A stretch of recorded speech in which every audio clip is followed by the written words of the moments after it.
there, welcome to Nerd.World. In today's episode, I'm looking at Bo-Katan from Star Wars. The Mandalorian rebel turned freedom fighter turned whatever the hell she's becoming now.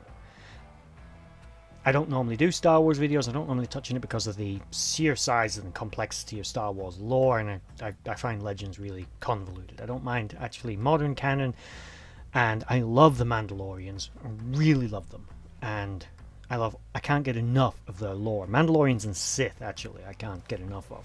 I think I'm always attracted a bit to the dark side. Before I get started, if you like this video, please like, share, subscribe, and comment down below. What do you think of Bo-Katan? What's your opinion on the Mandalorians? Do you like the new Disney canon? Do you hate it? Let me know. Bo-Katan Kryze was the sister of Duchess Satine Kryze of Mandalore. She was born on Mandalore, obviously to quite a powerful family, but she was of the old guard in tradition, believing in the more warrior ways of the Mandalorians. Eventually herself, later becoming the Mandalore when she came into possession of the Darksaber. But earlier in her life, she became a lieutenant in the terrorist organization known as Death Watch, a group of Mandalorians who clung to the old ways that basically were exiled to one of the moons of Mandalore under the leadership of Pre Vizsla, although that wasn't known initially. They sought to take power on Mandalore, and actually Pre Vizsla would forge an alliance with the Sith brothers of Darth Maul and Savage Opress in order to help take over the planet, although this alliance did not end well.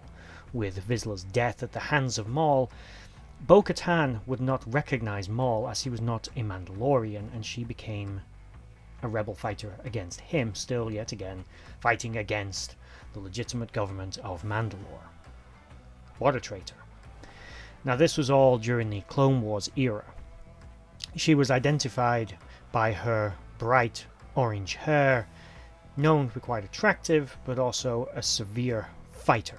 With the power that came from her name, not to mention her natural charisma, fighting talent, she later in the Clone Wars would find a way to overthrow, or at least help to overthrow the Sith and their puppet government controlling Mandalore, throwing out Death Watch and all the bunch of Sith sympathizers and followers of Maul that were involved in that.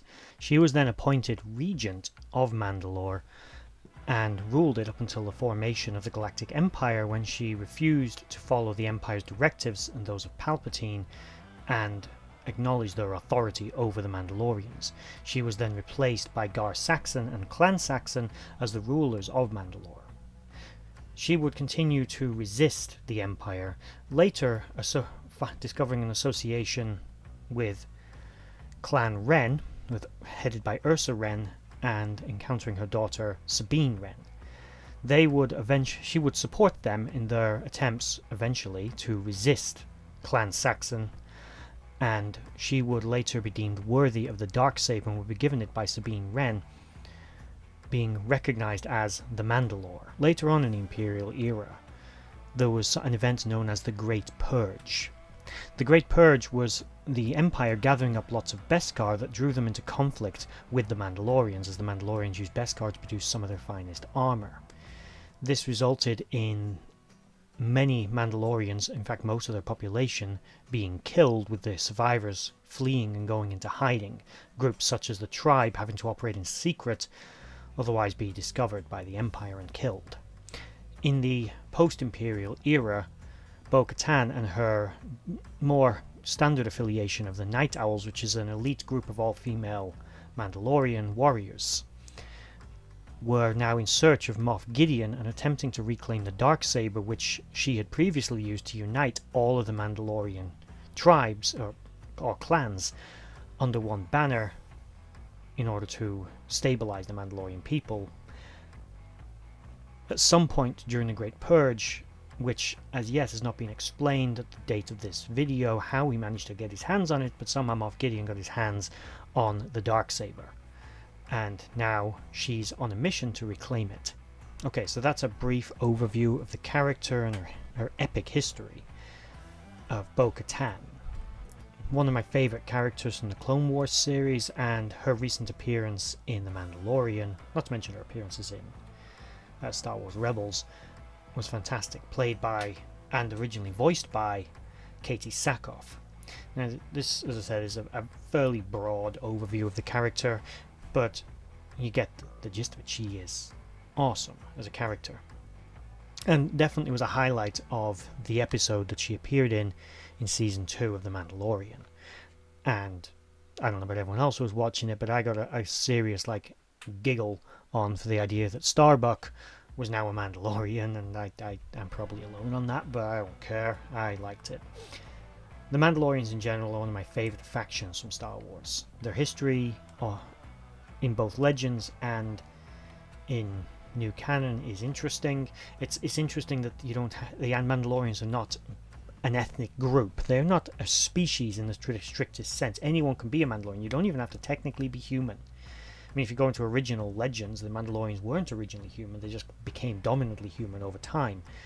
But I'm not too sure if they're going with that in the new canon. It's never, to my knowledge, it's never really been retconned, but it's never been mentioned either. So I suppose it's fan interpretation. But Bo-Katan is a character that's gone from the Clone Wars to Rebels to live action in the post-Imperial era, and she's epic in all of them. And there aren't many characters that did that. There's a couple, but not many. And that brings us to the end of this video. If you like this video, please like, share, subscribe, comment down below. Tell me what you think of Bo-Katan. And obviously I haven't covered every part of her history here, and I haven't gone into great details about the Mandalorians and about the Night Owls and about Death Watch and Pre Vizsla and the Sith. As I've said, Star Wars, very complicated, very overlapping lore, so this is a brief overview. So if there are bits I've missed out, I've missed them out on purpose. I'm not going into huge detail over that, so I'm sorry if I missed out some battle or part of a particular story that you know and you really love. By all means, comment down below about it. Tell me I missed it. Tell me you'd like to see it explored more, and I can do a much more detailed video on this character and others in the future. I also, pointing out, have 2 other channels, Nerd.World Films and Nerd.World History, and this is the shameless plug where most people will likely tune out, but whatever. There are links in the description below. They're pretty much what they sound. Nerd.World History is dedicated to history, figures and events, and equipment such as tanks and other things from history. It's a relatively new channel. Nerd.World Films is the same as this, but it's based on movies and film trivia more than television. That said, check them out if you feel like it. Like and subscribe over there. And bye-bye.